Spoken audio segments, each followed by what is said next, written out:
फैंसटेक short hand classes में आप सभी लोगों का स्वागत है। यह डिक्टेशन एसएससी स्टेनोग्राफर की परीक्षा को ध्यान में रखते हुए 80 वर्ड पर मिनट की स्पीड से 10 मिनट की होगी। इस डिक्टेशन में किसी भी शब्दों की आउटलाइन के लिए हमारे टेलीग्राम चैनल पर पूछ सकते हैं, जिसका लिंक डिस्क्रिप्शन में है। आप लोग तैयार हो जाएं, डिक्टेशन स्टार्ट होगी 5 सेकंड बाद।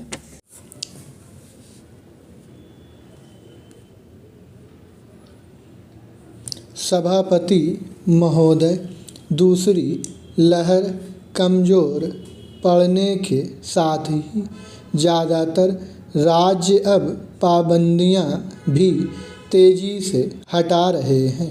इस महीने के पहले हफ्ते से ही राज्यों ने अपने यहाँ चरणबद्ध तरीके से प्रतिबंधों में ढील देना शुरू कर दिया था, ताकि धीरे धीरे गतिविधियां सामान्य बनाने में मदद मिल सकें। दिल्ली सरकार ने तो प्रमुख बाज़ारों को खोलने की इजाज़त पहले ही दे दी थी। अब साप्ताहिक बाज़ार भी फिर से लगने लगेंगे। मॉल और बड़े व्यावसायिक परिसरों में काम शुरू हो सकेगा। इसके अलावा रेस्टोरेंट, बार, उद्यान भी खोल दिए गए हैं। महोदय, दिल्ली के अलावा उत्तर प्रदेश, उत्तराखंड, राजस्थान, पंजाब, हरियाणा, तेलंगाना आदि राज्यों ने भी अपने यहाँ सभी शहरों को सख्त पाबंदियों से लगभग मुक्त कर दिया है। तेलंगाना ने तो अपने यहाँ शिक्षण संस्थान भी खोलने का फैसला किया है। हालांकि कई राज्य अभी हालात को देखते हुए स्कूल, कॉलेज आदि खोलने में हिचकिचा रहे हैं। इसमें कोई शक नहीं कि स्कूल, कॉलेज खुलते ही विद्यार्थियों की आवाजाही तेज़ी से बढ़ेगी और फिलहाल यह जोखिम भरा ही है। इसलिए शिक्षण संस्थानों, खेल परिसरों, जिम आदि खोलने की इजाज़त नहीं दी गई है। सबसे ज़रूरी तो फिलहाल छोटे बड़े कारोबारों को फिर से रफ्तार देने की ज़रूरत है। इसलिए अब सारा जोर बचाव संबंधी उपायों पर ही होना चाहिए। सच तो यह है कि अभी भी लोग हद से ज़्यादा लापरवाही बरत रहे हैं।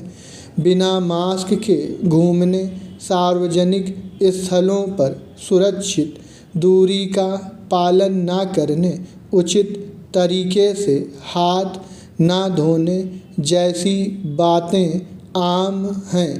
कर्फ्यू के दौरान भी आवारागर्दी करते हुए लोग मिले। ऐसे में पुलिस को सख्ती के लिए मजबूर होना पड़ता है। दुस्साहस की यह प्रवृत्ति खतरनाक है। बाजार में चहल पहल होते ही लोग मान लेते हैं कि अब महामारी खत्म हो गई है, पर ऐसा नहीं है।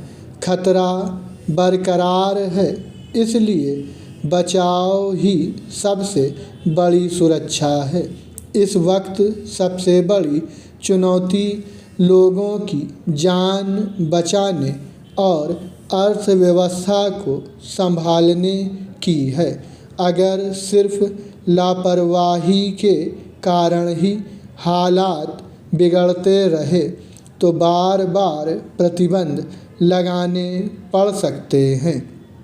ऐसे में बाजार नहीं खुलेंगे तो कारोबार कैसे चल पाएंगे, यह सोचने की ज़रूरत है।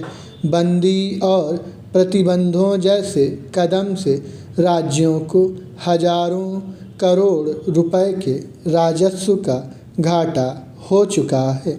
इसलिए अगर सतर्कता के साथ कदम नहीं बढ़ाए गए तो आने वाले वक्त में महामारी के खतरे के साथ ही अन्य जोखिम भी फिर से हालत खराब कर सकते हैं।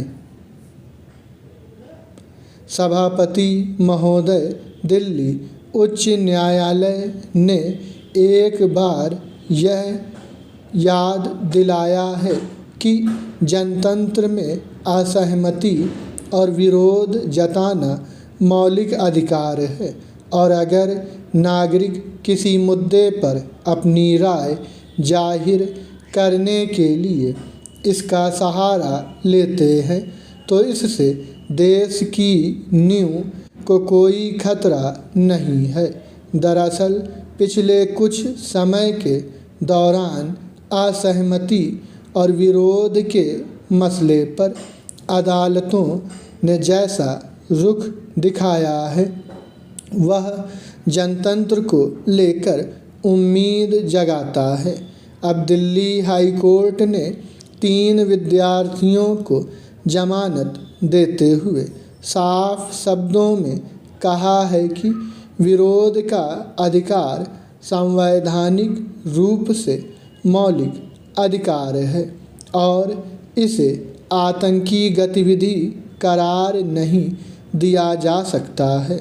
विडंबना है कि अदालत ने जिस तरह किसी कानून की व्याख्या करके आसान शब्दों में यह बताने की कोशिश की है वह सरकारों को कई बार समझ में नहीं आता है।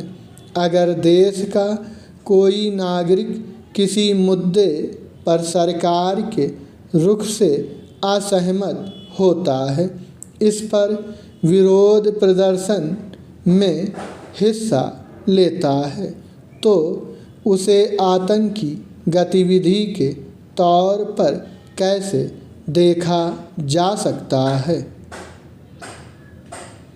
सभापति महोदय, हमारे देश में समूची शासन पद्धति जनतंत्र की बुनियाद पर कायम है, लेकिन यह अक्सर देखा गया है कि किसी राजनीतिक या सामाजिक मुद्दे पर विरोध जताने वाले व्यक्ति को पुलिस गिरफ्तार कर लेती है और उस पर कभी आतंकवाद या कभी देशद्रोह से निपटने वाली सख्त कानूनी धाराएं लगा दी जाती है।